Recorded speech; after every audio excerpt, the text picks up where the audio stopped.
All right, let's talk about one of the biggest challenges in cybersecurity today.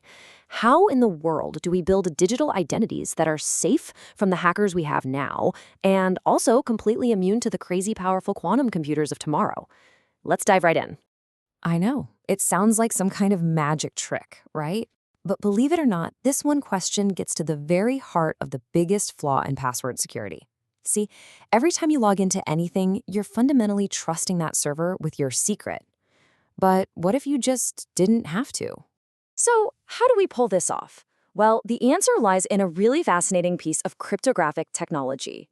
To get how it works, we need to talk about a powerful tool called an oblivious pseudo-random function, or, OPRF for short. Okay, so the keyword here is oblivious. An OPRF basically acts like a secure black box. Your device gives it some input, the server does a secret calculation with its own key, and then it hands you back a result, all without ever knowing what you sent it or what you got back. It's completely in the dark. And this diagram shows you exactly how that flow works. The client, that's C, doesn't just send its secret password over. No way. First, it disguises it, a process we call blinding. Then the server, S, does its thing on that blinded value with its own secret key. The absolute genius here is that nobody has the full picture. The server has no idea what your real password is, and you have no idea what the server's key is.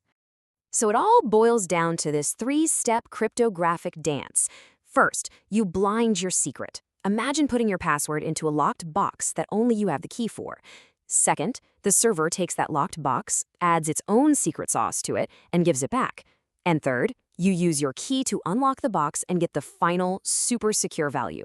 Blind, evaluate, unblind. Your actual password is never out in the open. Okay, but you might be thinking, what's to stop the server from being sneaky? It could use different keys for different people to try and track them. Well, to stop that, we add a V for verifiable. A VORPF adds a clever bit of math called a zero-knowledge proof. This lets the server prove it used the one correct key for everyone without ever having to show you what that key is. It keeps the server honest. Now, this isn't just some crazy idea on a whiteboard. This tech is being used in the real world right now. Let's look at the OPEAK protocol. It's a modern standard for password security, and guess what's at its core? Yep, verifiable OPRFs. This quote from Cloudflare really nails it.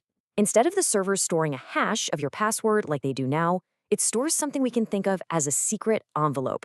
And that envelope can only be opened with two keys at once: your password, which the server never ever sees, and the server's own secret key.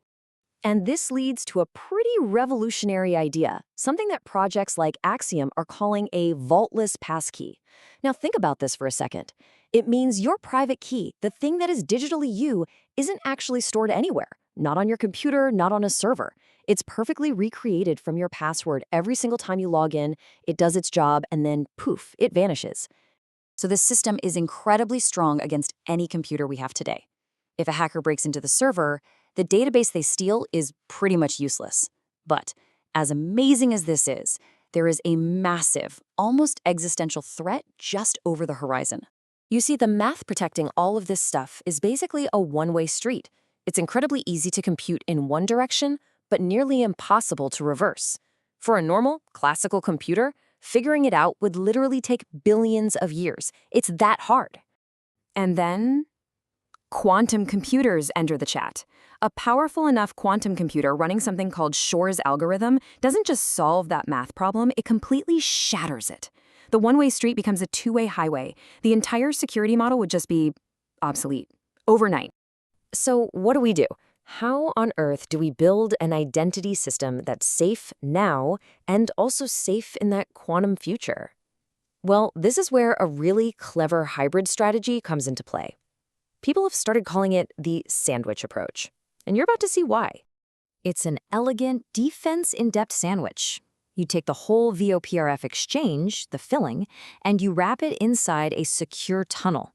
That tunnel, the bread, is created by a post-quantum algorithm, like Kyber. So the Kyber layer acts like quantum-proof armor for the whole conversation, while the VOPRF layer inside keeps doing its job of protecting your password from the server. And what's so smart about this is that it recognizes you're fighting two different battles here.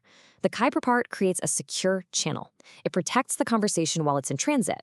But the VOPRF part creates a hardened identity provider. It protects your password from the server and makes those offline guessing attacks impossible.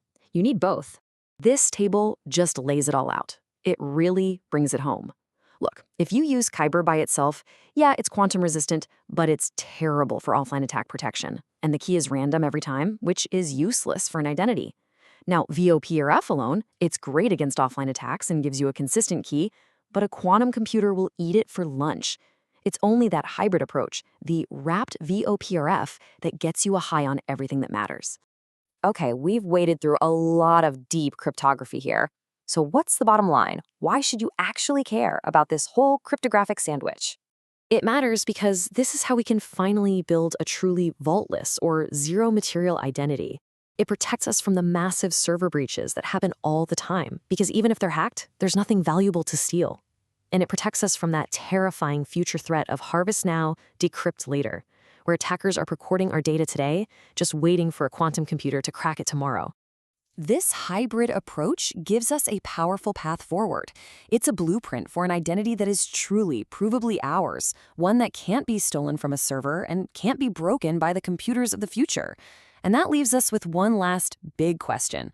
As our lives get more and more digital, how else can we apply these principles to secure, well, everything?